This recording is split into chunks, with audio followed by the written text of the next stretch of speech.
Na na na na na na na na na na na na na na na Batman. Hi everybody! In case you were wondering about the change in volume, I made a deal with one of our friends that you don't know that, do you? No, you didn't tell us. No, I didn't tell anyone anything. I think I know what happened. I think a certain someone had to go somewhere and need a favor, and the reason that you got this favor was so that you would be quieter on the next. No, that's not what happened. Maybe you didn't tell me. Folks, he didn't tell me at all. I can guess exactly what happened because I got a lot of crap for you asking for that favor for me. But anyway, thank you everybody for joining us for today's installment of Our Favorites. Once again, similar to last week, we're thinking of the Batman just came out, right? We all enjoyed it. Jake hasn't seen it, but the two of us enjoyed it. So that's got us thinking, what are our favorite Batman movies? Yeah, we like Batman. He's cool.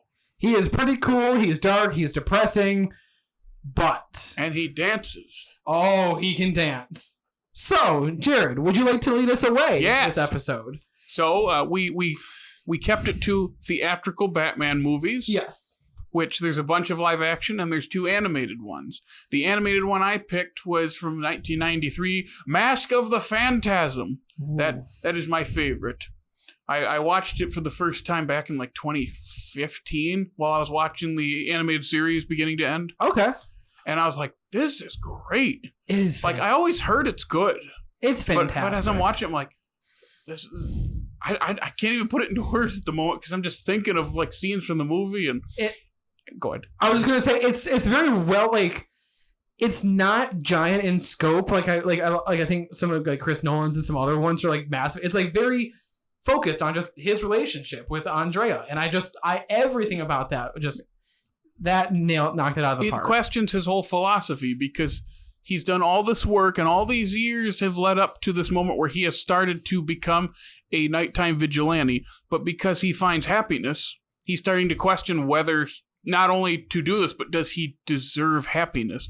There's a scene where he's pleading at his parents' grave out in the rain because he's like, I didn't count on being happy. And that's one of the parts of the movie that gets me a little misty-eyed. I'm like, oh, that hurts. That scene when that example, that hit me. I was like, ooh, this is really, really starting to just humanize him and like get us just like feeling who Bruce Wayne really is. And I remember there was someone I used to work with who was very annoying about it, but when I mentioned that I had watched it, he was like, oh, is that the one with all the flashbacks? And I remember thinking, yeah, what's wrong? Like, it makes perfect sense. Yeah. It's flashing back to the origin of their relationship because she's back in town. Flashbacks should be used in that way because there's a reason why we're flashing back. We're learning their backstory because she's now come back into his life. Oh, yeah. No, it absolutely checks out. And are we going to spoil this? I think. Yeah. Spoilers for Mask of the Phantasm. Yes, in case you haven't seen it, then big spoilers. I honestly didn't see the twist at the end coming. I legitimately did not think... I think that's how it's supposed to work, too, because it got me... I was like, that's actually really good. Yeah, like, her being the villain, like, that really threw me for a loop. Because you think it's her father. The entire time, it had me sold that it was her dad. And I just really took that bait. And it throws you off, because I think it's Stacy Keach voices the Phantasm, so you don't think it's her because of the voice. Yeah. Because it tricks you to think, oh, this has got to be a dude. And also, just other set pieces, that Batman running from the police is another great sequence in that movie.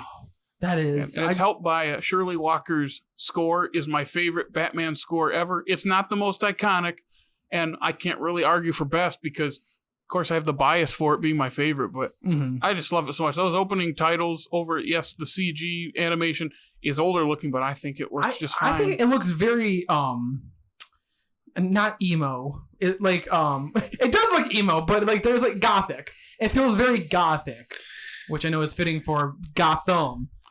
I was waiting for him to make that. It took him a while. Did you have anything? You watched it the other day. Yeah, I watched it yesterday. I actually just watched it yesterday too. That's why it's really fresh in my mind right now. You're gonna hate me for this. I like it. It's a really great movie. However, I am a kid that grew up with the Batman animated series. I remember the hype around this when it came out into theaters, and it was massive. And I remember seeing it when I was a kid and thinking, wow, this is just the biggest Batman movie I've ever seen at that point in time, because at that point in time I was, 7? Something like that. Yeah.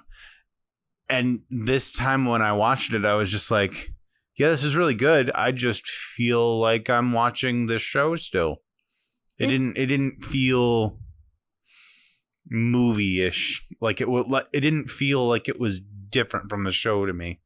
But that didn't make it bad. I can totally see that. It felt like it was very similar to the show. Because Mark Hamill is still voicing the Joker, right? Yeah, of course. Yeah. Well, and Batman will voice the Joker until he dies. Well, he already retired from the role. And he came back for the Killing Joke. Yeah, because he always said, "I will only come back for the Killing Joke," and then look what happened. Yeah, that wasn't necessarily his fault, though. No. Anyway, it for me, and again, it's not really the movie's fault, because I know I'm fighting my nostalgic feelings from when I was younger. It just didn't feel as big to me. You know, it did take 3/4 of the way through the movie for me to remember that I had actually seen it, though. I was like, I don't think I've seen this, and then a whole bunch of stuff happens, and I'm like, wait. No, I know this. When you first watched it, did you see it in theaters? I don't think so. Because I don't think my parents would have taken me to see that. I was just watching it on TV, and I kept thinking, I wish I could have seen this in theaters. Just like I kind of like what you mentioned earlier, like the animation style in the beginning, just like the look of Gotham. I feel like that's because that animation style, that like colored on the black, and they used black paper behind the drawings, right? Dark deco. Or yeah. That animation style is just so unique, and just so unique to anything. That's what got me going, was just like the look, and I'm like, I genuinely wish that I could rewatch this again on the big screen. I feel like it would just fit up there so well. Can we give props to the scene when he's in the flashback where he's fighting the two dudes that are bugging him, and he does that, like he like steps on the front of the little Vespa thing and punches the guy in the face. I love that shot. And then he gets hit. Doesn't he get hit with like a baseball bat? Dude, yeah, they came out with a motorcycle and a baseball bat. Like, they came swinging. That was great. Just him. I thought he was like, yeah, get him, Bruce. Heck yeah. Yeah, I know. I do like that he was, and he starts going out like without his mask on. Cowl, yeah. That just always makes me just... I've just been reminded of that so much in the last couple weeks. It's like, it's a cowl. I go, fine, cowl. It is a cowl. So what's the difference between a mask and a cowl? Well, wouldn't the mask be the full face? Because the cowl, it's connected to the cape, too. Because there's episodes of the show where... in the movie, doesn't he launch the cowl with the cape? And they shoot at it, and that's how he gets away? Like, yeah, because it's one piece. Yeah. Okay. So it's called a cowl. I mean... thank you for sorting me out on that. I wasn't sure how that would have... I'm glad I'm here for you. Yeah, that's good. All right, any more? That's all I got for it. Awesome. But Mask of the Phantasm is my favorite, yes, theatrical Batman movie, but also just Batman movie in general. I like it. All right, I will go next, if you don't mind. I think the 1960s Batman movie is hands down my absolute favorite. And there's so many reasons why. It was my first movie. I don't know if it was my first, but I remember watching this with my grandpa because he had the old VHS. And anytime they brought out that dehydrator, I was like, yeah, that's such a... Like, I loved the idea of a superpowered... water gun that just dehydrates them? Oh, my God. How would that be a water gun if it dehydrates them? I just that'd be the anti-water gun. The shape and the look of it just reminded me of like a really powerful water gun, even though it's the exact opposite. I mean, that's probably what it was. Realistically, I feel like that's the props they did. But I don't know what I really, really genuinely miss, and we're gonna get more to it when we talk about your pick, the campiness of Batman. Like in the old school stuff, like with a biff, bam, pow. Like something about that just, oh my God, it makes me so happy. It makes you think that not everything has to be serious as a heart attack. Exactly. And don't get me wrong, I love the serious Batman movie. It's like the newest Pattinson one. It's great. But like, I don't know. There's something that is fun about being able to just turn my mind off. Well, and also sorry. Go ahead. The movies are very reflective of the comic books because as like when Batman in its origin was more like Batman in the 1960s. As the stories progressed, you influence children more, and then you get Burton's Batman and then in 1989. Yeah, who did the Dark Knight Returns comics? That's Miller. Frank Miller. But because that's a turning point too for Batman, because that made it more. That was like the first big serious step, wasn't it? After oh man, I gotta figure it out. I feel like before Burton movies, that was the thing that turned the tide. Cemented it as a cinematic. No, what? I think it was Death in the Family. I gotta check and see if Death in the Family was Death in the Family came out, because I remember the Dark Knight Returns was like. You're right to say that was a turning point and a popularization point, but I think that Death in the Family was the first thing that really transitioned into that darker tale. Yeah. But I trust you because you know comics. Let me check. You know my brain and dates. Yeah, while he's checking, keep talking. I was one of my favorite lines from this movie that I will quote every single day for the rest of my life. Yep. Some days you just can't get rid of a bomb. The entire scene with him. Can't get rid of a bomb. Oh my god, just him running around and just trying to throw that thing away. There's something that brings me joy, just quite like that scene. It's a weird callback, and I don't even know if it was on purpose or not, but in Batman Forever at the circus, when Dick gets the bomb out and it like rolls into the harbor and explodes. You remember that? Because he saves everyone. And I remember thinking like, man, that looks like such a cartoony looking bomb. And then I thought after watching the 60s Batman a couple years ago for the first time, I was like, this looks very similar. Oh, okay. I see what you did there. 100% they were. But it's funny to input campiness into that part, not to talk about Batman Forever, but to input campiness into like the most serious scene in Robin's backstory. I know. Like... Okay, yeah, you were right. Dark Knight Returns is 1986, and Death in the Family is 1988. Gotcha. Okay, so it came in just a little. It's that era, it's though. It's both of them, though. It's when Batman became a grittier, and then the Burton movies came. The late 80s, just they kind of swung it the whole other way. They took what happened in the 80s culturally and was like, no, we don't like this. We're going the opposite.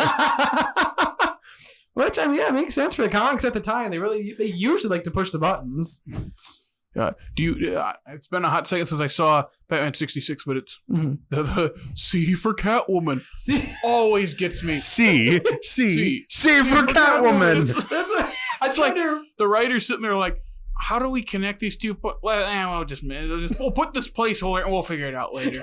And they just didn't figure it out. They just like, nah, it's fine. Another fun little trivia thing that I don't know if y'all ever thought about before, but if I'm correct, which I might not be, but I think I am, the 1960s Batman is the only other time in a theatrical Batman movie that... Oh, crap. No, I can't say what I'm going to say. Never mind. But that was a lot of buildup. What were you going to say? No, I can't. It's a spoiler for the new Batman, so I can't say anything. Oh, so okay. Anyway, wow, okay, we're going to try to change topics on that really quick. But yeah, no, I like the old school Riddler. Like, yeah, I just watched it today. Mm-hmm. I get why everybody likes it. I really do. It's a lot of fun. It's hard for me to watch. It's a bit long. I was going to ask how long. It's like 100 some minutes. 100 some minutes. I thought it was almost 2 hours. There's no way. That's what it looked like the YouTube kind code said, but if they stretch into 2 hours, then I get that's why it'd be hard to watch. But I don't think it was that much over 90. It was like 105. It's not like we don't have devices in front of us that we could look it up with. Actually, because it was a simple plot. I still like. You want to know one of the things that another thing that just brings me joy from it was the shark repellent. I was right. Sorry, I was the right. bat shark repellent. Shark repellent. I was right. It is 105. There you go. Wow, your record's really going on there. The streak continues. What is it? It's been a couple weeks now. Probably. For context, every time I try to guess a running time for a movie, I usually get within about 5 minutes. I don't know how, and one day the streak will end, but right now we're riding that streak. It's been going on for a second now, right? I feel like the last couple weeks at least. Yeah. I heard about it last week for sure. I remember hearing about it last week too. He was darn proud of that. Nicely done. Yes. But the last thing I do want to mention is how much I love the old school Batmobile. I feel like it's a convertible, right? 100%. Yes. Yes. It's just what kind of car is it other than it's something convertible? I forgot the name. I don't know cars very well. It's a black car. It's black with red on it. That's all I know. Does it kind of have that Thunderbird shape? Kind of. Is it a muscle car? Yeah.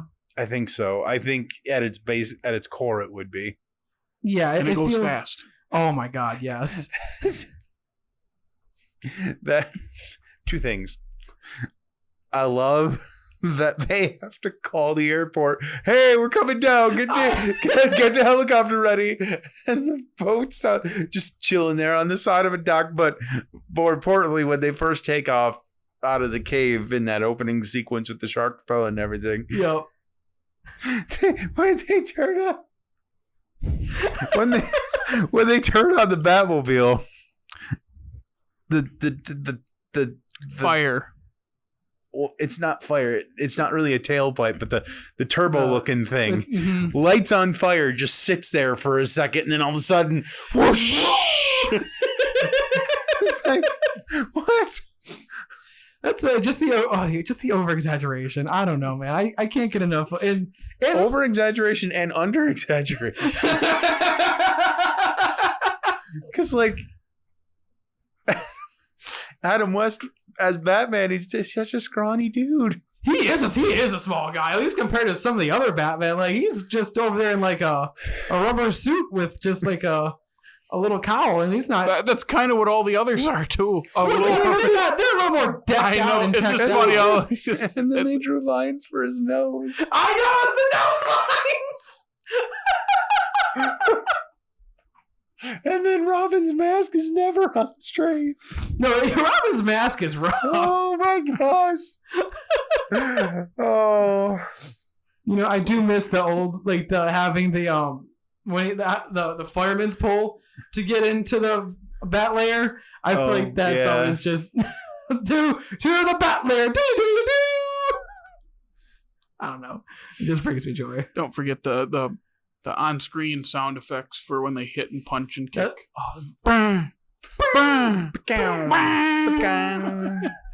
It's so good. All right, Jake. And then what is yours? My favorite, absolute favorite BVS. I hate you. Sorry, ultimate cut of BVS. Yeah, the 4-hour cut. It's not even better. It just has more blood. I don't understand. It has more black. It just has more blood. What's your favorite, Jake? My favorite is I believe it's 1992. Batman Returns. Classic. Just Michael Keaton is my Batman. Apart from the animated series, I can't remember his name. Kevin Conroy. Kevin Conroy. Yep. That's my. I love Michael Keaton. I love this bit of Tim Burton. I feel like it really it suits Tim Burton in a way that newer movies do not, because it's able to establish that gothic, over-exaggerated setup and look, but not be so over the top like your Alice in Wonderland or your Through the Looking Glass or your Sweeney Todd. Even though he didn't direct Through the Looking Glass. I don't remember who did because no one saw that movie. I don't know. I've never even seen that Your movie. Miss Peregrine's Home for Peculiar Children. He did direct that and no one saw that either. Yeah, some of his newer ones are people kind of not really tuning in quite as much. Yeah. But yeah, Batman Returns is good. Yes, Batman Returns. I think Batman Returns, in comparison to Batman, which is sometimes considered the more popular one, the 1989 Batman, I think Batman Returns makes the first one seem very restrained by comparison. So, I want to ask you a question. When you say it feels more restrained, who is more out there as a villain? Jack Nicholson's Joker or Danny DeVito's Penguin? See, okay, so here's the problem. Jack Nicholson's Joker is fantastic. Oh, yeah. I love it. It overshadows everything else. And like, there are no other characters in that movie other than Jack Nicholson playing the Joker. Danny DeVito as the Penguin, equally fantastic. But there are also other characters, like other characters exist in the movie, and it's so well balanced with itself, and it's so well plotted, and you can see stuff. And it makes you think that was more what Burton wanted to do with Batman, but didn't either have the money or have the freedom to do it. That's fair. I could see Watkins that. in Batman Returns, right? He's Max Schreck. Yeah. That's this one. Yeah. Okay. He was good in that too. And Michelle Pfeiffer was obviously. That's my Catwoman too. That's your Catwoman? That's my Catwoman too. Oh my God. I will say the scene where she licks Batman makes me feel very uncomfortable. Oh, come on. The movie just in and of itself is such a... I mean, come on. The Penguins have little helmets and they have little targeting systems that go, swoop, and then they fight with the rockets. Yeah, I was going to say that. I love And that. There's something with that tone at the end that just confuses me. I don't know if to call it good or bad. It's just me sitting there like, okay, this is like really goofy in the best way because it's a penguin army, but they're like stealing babies. I don't know how to track this. It's back in the day when you put a VHS in and it's trying to track it, and you see the tracking. That's me watching the end of the movie. Like,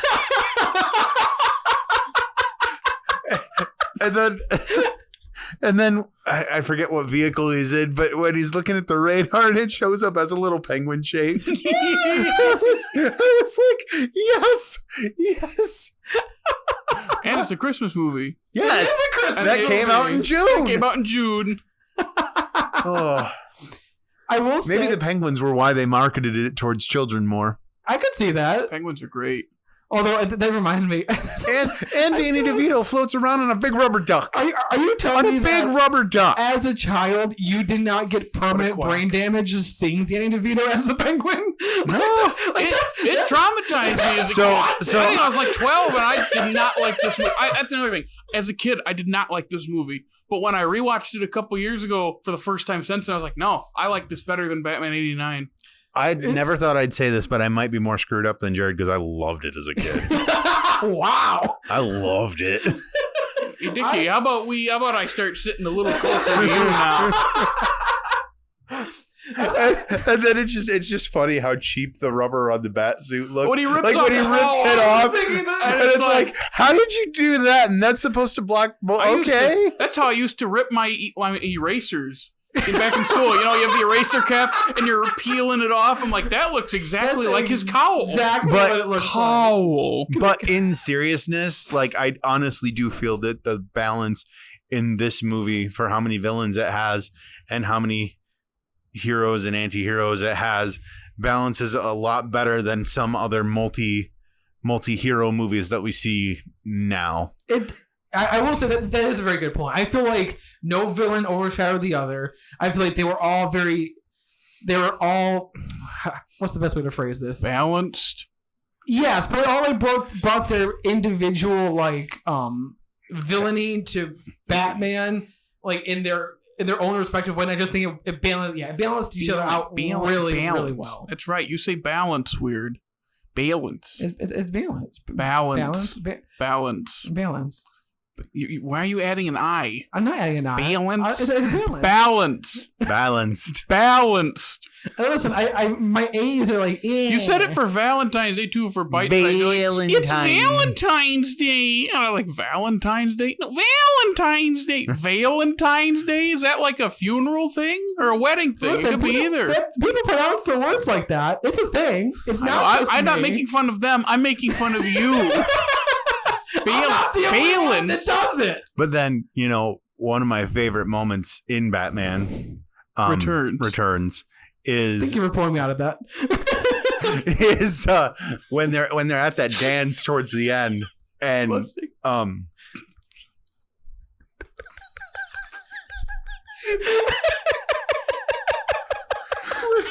I'm trying not to laugh, but he's over there like, I'm not looking like that. how do you know what you look like right now? I don't know. I don't know. I don't think I look like that. You were saying, Jake. that moment when they're at the ball Bruce Wayne and Selena Kyle are dancing, and they say the thing about kissing, and then they just pull back, and it's like, do we have to fight now? I don't know why, but I love that. He's not in it that much. Don't people say like Batman has like 20 minutes of screen time in this movie? Like Batman, not just Bruce, just Batman and him in the suit. It's like 20 minutes. Is it really? It didn't feel like that. It felt like more than 1989 Batman. I just feel like when I rewatched it a couple years ago, I'm like, yeah, he's not really the main character. Well, it is kind of weird that he doesn't like repel away or like swoop away like how we understand Batman to do it now. He's like, they'll cut to a different camera angle. He'll just be walking away like. Yeah, he's theatrical for sure, but I feel like there's other ones where he's like, like all gone like that. Yeah, but then again, it's trying, I think, to not be as campy as something like the 1966. I was gonna say, I feel like as much as I adore the 1960s Batman, that's why it's my favorite. I think Returns perfectly marries campy Batman and dark Batman. I think like it absolutely nails that tone, even better than the 89 Batman. Like I feel like it's got some weird dark stuff and like some the campy energy. Because what does Batman 89 have that Batman Returns doesn't have? Are you gonna say Prince? Icky Prince. You just watched that. It's gross. Batman. I can't. It's bad. Like we were talking about this earlier. Bad. For how much we get on Bryan Adams' Spirit songs, at least they're not bad songs. I'm sorry for people who like those Prince songs. I think they stink. That's my personal opinion. They take you out of the movie and they're just unlistenable unless you want to stick a whole tube of toothpaste up your nose. This is him being nice on them too. I've heard him be a lot more passionate. I just keep bringing it up because it's like it's the one thing in '89 that takes me completely out of the movie. And then there wasn't any like Prince. There wasn't were there any big songs like that in the Returns? I feel like there weren't. I think it was mostly the score. Yeah. Yeah, which it's Danny Elfman. I know. Give me that Danny Elfman score. That gets your heart pumping every time. That might be my actual favorite Batman score. That whole thing. Mm-hmm.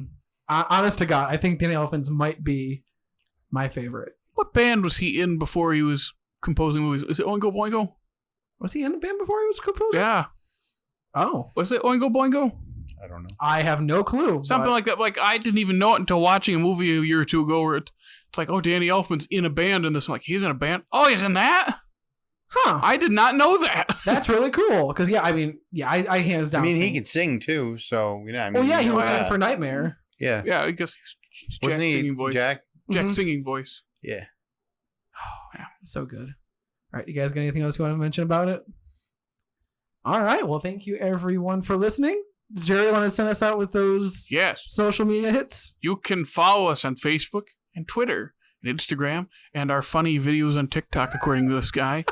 And you can listen to us on Spotify, Stitcher, Google Podcasts, the Evil Overlord Apple Podcast. I'll say it this time. Last time I was trying to hold back, but hey, you got to spread the hate on that. Evil Overlords. And also you can like and subscribe and comment on YouTube. We appreciate it. Absolutely. Thank you, everybody, for tuning in. Another week. We're going to keep these Our Favorites coming. We still have our favorites. Thank you, everybody, for listening, and we will see you later. Goodbye.